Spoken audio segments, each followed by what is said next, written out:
History and Culture podcasts are a production of PCN, a nonprofit television network.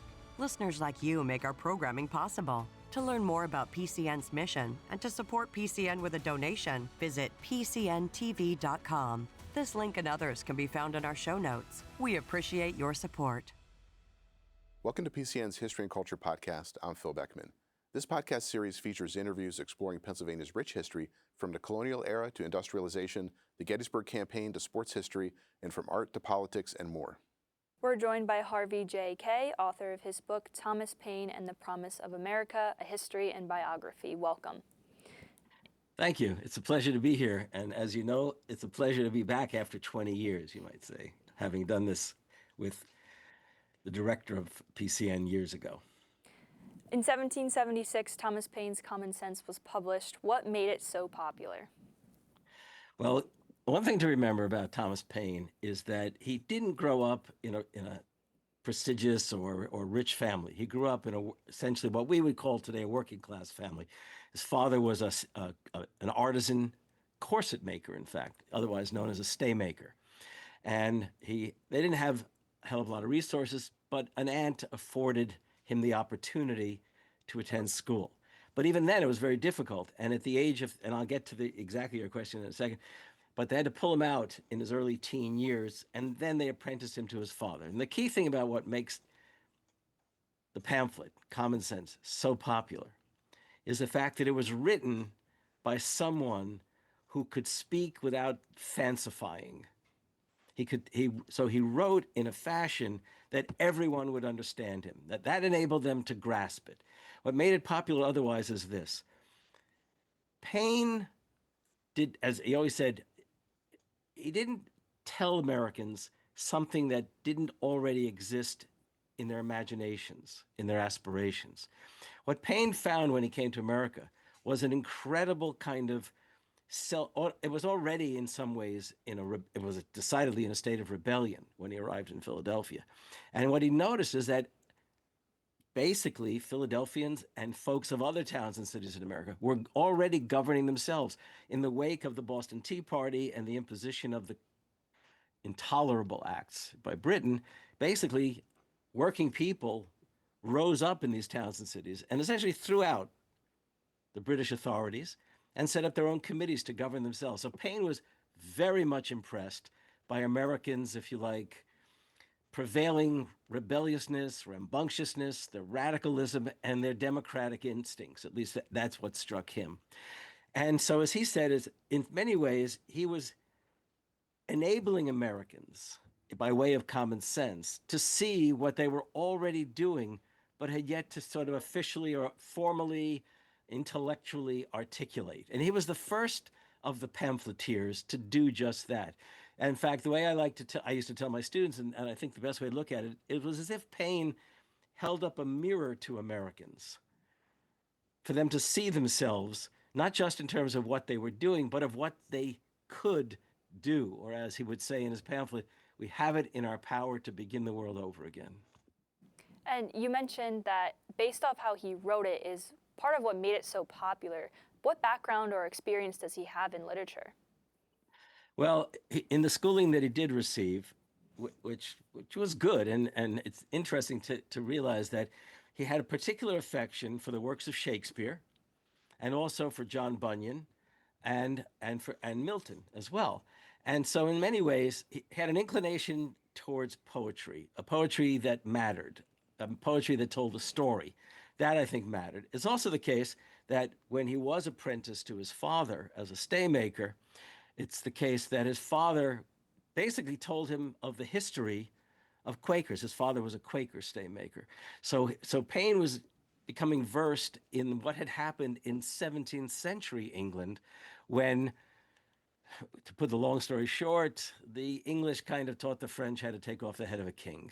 And it's the case that his father was not himself a radical, but in relating the story of the Quakers and the story of the 17th century, Paine gets an understanding of history that also situates the literature that he's been so interested in. So I think those things mattered. However, his father, as a Quaker, did tell the school that Paine should not be a part of what was considered the more elite program in the school. He didn't want his son to learn Latin. Okay, he thought Latin was the language of the churches and of the law, and that was not for Paine to learn. So, in other words, English mattered to Paine from the beginning, and he wasn't distracted by Latin. And Paine was originally from the United Kingdom, so what inspires him to come to America? Well, he'd had a very, if you like, checkered career in Britain. He did work as a staymaker for many years, well, as an apprentice staymaker. Then he moved to London. He was maybe about 19 years old. He was a journeyman staymaker. But this was already the case that Paine had, we don't know if it was patriotism or desire for adventure to make some money, but he then enlists as a privateer, which essentially legalized piracy. The crown would license ships to go out and prey on enemy shipping. And he spends 8 months at sea, or as one would say, between the devil and the deep blue sea. And he learned how to fight. He learned about the comradeship on board ship. He learned about probably how to use the worst kind of language imaginable.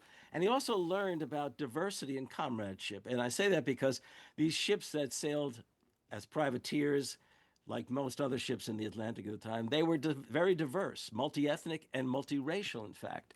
So when he after 8 months, when he collects his share, so to speak, of the privateering, he goes to London, keeping in mind that he really was interested in learning. And he probably felt cheated having been pulled out of school at 13. When he goes to London, which was the center of the world in many ways, decidedly the French often are given credit for the Enlightenment, but actually London was the center of the Enlightenment. Had, I think, a population of several 100,000. It was impressive. And Paine settled in an artisan community, very diverse kinds of skills and talents. And these artisans basically had limited education themselves, so they had become autodidacts. They had taught themselves, and they had organized. It was like an informal education they set up for people. They organized lectures and study groups at taverns and at coffee shops. And Paine signed up to hear geographers, astronomers. I mean, he really spent a year in some ways as a college student, but definitely not in a college. But eventually the money he had made as a privateer ran out, and he then returned to staymaking. And he set up a business not far from London. But staymaking was a very trying and very difficult profession, not only in terms of the skill, but also in terms of making a living. And there were hard times, and the hard times included, well, it's a tragic story. He marries a young woman in the town he's settled in, and she passes away in childbirth. And at that point, he decides he's going to become what they had talked about him doing. Her father had been an officer in the Excise Commission, that is, a customs officer. And he returns to his own parents' home in Thetford, England, and studies to take the exam, which he passes, and is then assigned up on the east coast of England. However, he is accused of stamping, he was accused of not properly inspecting things, and he was sacked, as the English say. But he probably wasn't guilty in the way we might think, because they allowed him to come back in. And after a few years of working in diverse trades, he is assigned a position on the south coast of England, where he really does become a member of a community, and it's something called the Headstrong Club that he's a part of, where he really develops his talent both as a poet and also as a thinker and a writer. And at some point, the excise officers, who are very poorly paid, basically encourage him to become the author of a pamphlet, of a petition to Parliament and the Excise Commission to raise their wages. He goes to London to lobby Parliament. In doing so, he breaks the law. First of all, you're not allowed to carry out any kind of labor organizing or labor representation. And secondly, he's essentially left his post on the South Coast. So once again, he's sacked.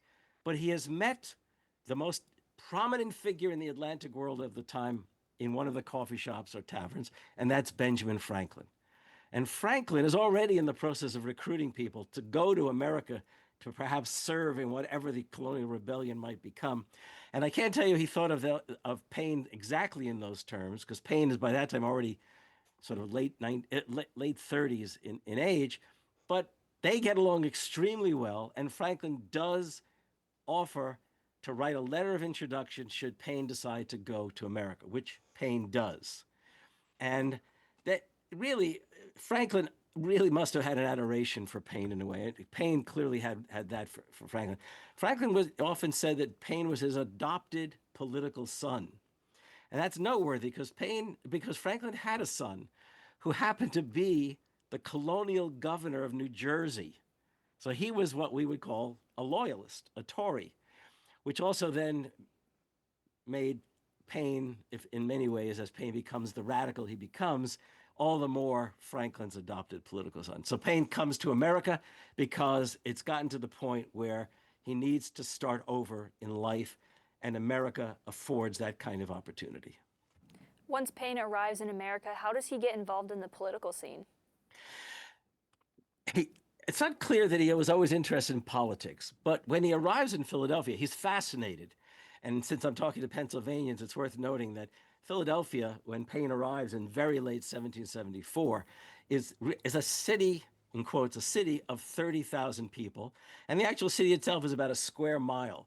But it was an incredibly impressive city. In many ways, even though there wasn't a capital of colonial North America, it was serving in that fashion as the capital of colonial North America. And Paine is wandering the bookstores. He loved to read, as we've already noted.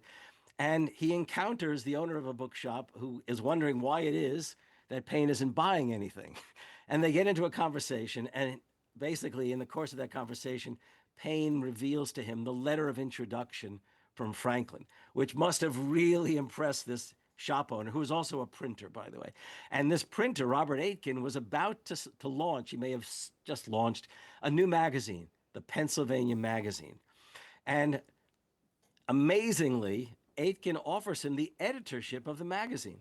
Paine had to imagine that he's arrived in heaven, because he was really impressed by the diversity of Pennsylvania, both ethnically and religiously. And now he's being offered a totally new career. And as the editor, he's also writing a lot of the pieces. They're all written pseudonymously. But in any case, he makes it very clear how much he has fallen in love with America. He's not oblivious to the worst aspect of life in Philadelphia, and that was the slave market. Okay, and in the course of his writing so much about America and Philadelphia and whatever other articles, he does write an essay, which he publishes, not in his own magazine, but in another one, which calls for the end of slavery.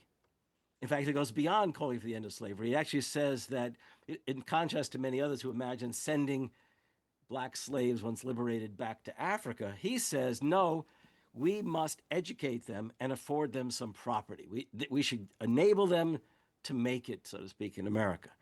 So really, what's happened is he's now becoming, if you like, all the more politically engaged, just by way of what he's written. Excuse me. But on top of that, this is now the spring of 1775, Lexington and Concord. Keep in mind that Paine has left England, and he hates the British government. He despises monarchy already. And now, with Lexington and Concord, he becomes what we would call a patriot. He now starts to commit himself to bringing an end to what he would think of as British oppression, British slavery, and so on. And it's taken note of by Benjamin Rush, very prominent young Philadelphia doctor who was also a member of the Continental Congress. And Rush seeks out Paine. And they become friends going for coffee kind of moments. And in the course of their friendship, Rush suggests to Paine, impressed by his writing. The other thing is that Rush himself had written about slavery, bringing about the abolition of slavery. So he's all the more eager to meet this this new arrival in Philadelphia who's speaking in the same terms. But in the course of their conversations, Rush says to him, you should write a pamphlet. You should write a pamphlet that calls for breaking with Britain, for separation. That's interesting the idea does appeal to Paine, but he asks Rush, well, why don't you do that? You're prominent. You've studied in Edinburgh University. You're a doctor. I mean, you could do this. And Rush says something to Paine which is very interesting. He says, I have too much to lose. Essentially, you have nothing to lose. So you can imagine what Paine is thinking right now about the elite in the colonies, right? What is with these people? But he does take on the task. And he spends a good deal of time. I mean, it turns out to be a pamphlet of less than 50 pages, but he spends months developing this. He's aided by materials that have been afforded him by Franklin and others of the Continental Congress. And in some ways, it's interesting, we might ask, were they actually seeking out Paine to begin with? We don't know. We know Rush was, but did the more, if you like, more radical figures in the Continental Congress seek out Paine? Because they didn't want to do it, but they could ask him to. Well, the pamphlet does appear in January of 76, and it immediately sells out. I think it was 2,000 copies, immediately sells out. And it's notable that he hasn't signed it. The key thing here is that it not only sells out, it becomes the talk of Philadelphia. And moreover, it immediately overnight gets translated into German and ends up on boats heading off to Hamburg, which then has an impact, by the way, later in European history, the fact that he's done so. Well, anyhow, all across, all north and south in the colonies, this pamphlet takes off. That spring, it sells by reports, possibly 120,000 copies. Not only does it sell 120,000 copies, but newspapers start excerpting it. And I would note that Paine says he will take no royalties from it. He insists that if there are royalties to be had, they should go to pay for mittens for Washington's troops. Okay? So history begins to, if you like, the world begins to be turned upside down at that moment. What are the main arguments that Paine makes in Common Sense? Well, it is first, I'll summarize it and then explain if we have the time. Paine's Common Sense basically calls for turning a colonial rebellion into a revolution, a world historic revolution, not only for American independence, but also for the making of a democratic republic. And that's crucial. Paine himself once said, if Common Sense was only about independence, it would not have been worth writing. It was to set an example, basically, I'm going to paraphrase here. It was to set an example to the world that people do not need kings, they do not need overlords, they do not need aristocrats. In other words, working people can govern themselves and share in that government. Okay, and the pamphlet itself is it's short, but it's really fairly detailed. So he opens up talking about how people are naturally sociable. And in fact, a lot of people ignore this. He then says, and he's taking apart governments that exist, but he says essentially that people have an innate kind of democratic impulse. In other words, he's kind of reminding Americans of how they first came over to set up settlements, okay? And he then proceeds to take apart the English Constitution, the British government. He makes a mockery of monarchy. I mean, many people said it was vulgar in many ways because not only was the language popular, but also what he was calling for, as at least one historian remarked, was beheading, essentially in metaphorical terms, beheading the English king. Because he's saying we don't need kings, kings bring war. And then he goes on to the most important part, I think, and that is he explains to Americans that they are not British, that they are Americans, and thus they don't need the empire. They should recognize themselves as Americans and recognize their, if you like, revolutionary possibilities. He even lays out something of a constitution, feeling that if he doesn't, nobody else will try to do that. And I often tell people, it may seem difficult to read at first, but if you keep it bedside, it's like keeping a letter from an old friend bedside, in that, it's like reading this letter from the past, but one that kind of speaks to what it means to be an American. And it captured the popular imagination. I mean, believe me, there were probably one of every 5 Americans, one of every, possibly even more, despised it because they would have been loyalists, Tories. Was American independence being talked about by the colonists at this time? Well, to whatever extent it was not showing up in print. Okay, pamphleteers at that time were talking about, they were demanding what they called the rights of the freeborn Englishman. How dare Parliament legislate for Americans when Americans were not represented in Parliament? So no, they were not talking about independence. They were talking about renegotiating, changing the imperial relationship. Paine was the first one in print to come out and call for the break with Britain and the making of a democratic republic. Do we know how Britain responds to this pamphlet? Do we know? Well, the king was already pretty angry, and Parliament was decidedly angry about the fact that the rebellion was underway. And they have basically, they're sending all the more regiments of British troops to try to crush the rebellion. Well, once basically this pamphlet appears, towns and cities north and south were petitioning the Continental Congress to declare independence. The Continental Congressmen were not very, feel like they may have had some radical sentiments, but the last thing they were going to do is call for independence until they knew absolutely, definitely that it was something they had to do. And in fact, there were one or more of them had said in notes to each other that the people are basically rising up and demanding this. And if we don't take charge of it, we're going to lose control of the whole situation. So the situation is already then a revolutionary situation. And for example, by that summer, 32,000 British troops have arrived in New York Harbor to crush the rebellion. Okay.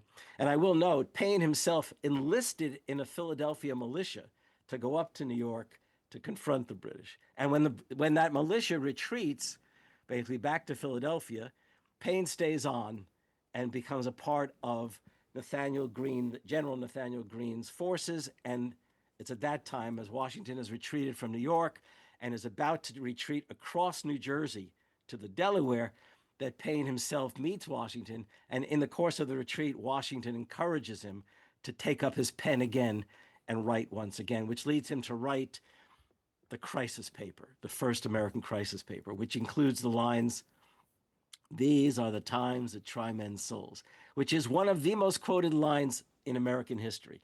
In fact, if you Google it, you'll find that football and basketball coaches like to quote it to their teams at halftime if they're losing.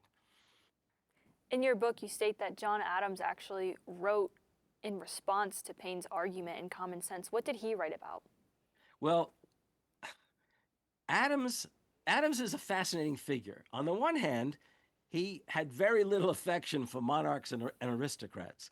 On the other hand, he had very little trust in the common people. And as a consequence, when he read Thomas Paine's pamphlet, which, as I said, was a decidedly democratic document, okay? I mean, it's small d, democratic document. Adams was pleased at the call for independence, but very anxious, very worried about this democratic spirit that was there in that pamphlet. And he responds by trying to make a case that if we are to create an American government, it should be modeled without a monarch, should be modeled after the British system with checks on authority. It's interesting, and I'm going to mention this. I hope we have a moment. Adams had bought 3 copies of the pamphlet, and 2 of them he sent up to Abigail in the greater, in Quincy. She shared one of them with a friend, Mercy Otis Warren. But what's interesting is Abigail is fascinated by this pamphlet, Common Sense. And in the exchange of letters with John has asked her, "What do you think of it?" She writes back, "I am charmed by the sentiments." But she goes on to say, one of the most famous lines in American women's history, she says, "And if you do pursue a revolution, remember the ladies, or we may have to come down to Philadelphia to carry out a revolution of our own." To which Adams replies, "We hear that the slaves are rebelling in the Carolinas, that students are rebelling in the universities, that artisans are apprentices are breaking with their masters. That, in other words, the rebellion has spread and a fever of revolution has come, which worried Adams. How does common sense impact the Revolutionary War itself? Well, it's interesting to note that it was not during the course of the revolution, the most important document as far as the troops and probably many Americans who were in favor of the revolution felt, the document was common sense, not the Declaration. It's only later that the Declaration becomes the primary document, which it should be, actually. But common sense, it literally brings people, and if we had time for me to lay it all out, I would explain. In New England, in the Middle Atlantic, and in the southern states, there are ways in which people read it which they find so appealing that they decide, yes, we can enter into the revolutionary cause, despite the fact they had serious reservations beforehand. So it really becomes the spirit of the revolution. And as I argue in my book, it actually becomes the spirit of what it means to be an American. And lastly, do people today consider Paine to be a founding father? And why do people continue to find common sense in his words so engaging today? Well, for 200 years, conservatives of all sorts in America did everything they could to suppress Paine's memory, which is a story unto itself. But in every generation in American history, whatever the liberal, progressive, or radical movement was, they rediscovered Paine. And I can tell you that never in American history was common sense and Paine's writings out of print. Okay, this is the thing to remember. Whenever we have faced crises, I mean, mortal crises as Americans, in the Revolution, in the Civil War, and even, during the 1930s Great Depression and World War II, whenever crises have emerged that threatened the United States and its revolutionary promise, people have turned to Thomas Paine's writings. And it's not surprising, during this past year, on No King's Days, who was one of the most quoted people? Thomas Paine. We've been speaking with Harvey J. Kaye, author of his book, Thomas Paine and the Promise of America, A History and Biography. Thank you for joining us. Thank you. It's a pleasure to have done so. Listeners like you make PCN programming possible. Full episodes of PCN's history and culture content, like the interview you just heard, are available to stream with the PCN Select app. Explore other documentary programs, event coverage, and a lot more. To learn more about PCN's mission and to support PCN with a donation, visit PCNTV.com. This link and others can be found in our show notes. We appreciate your support.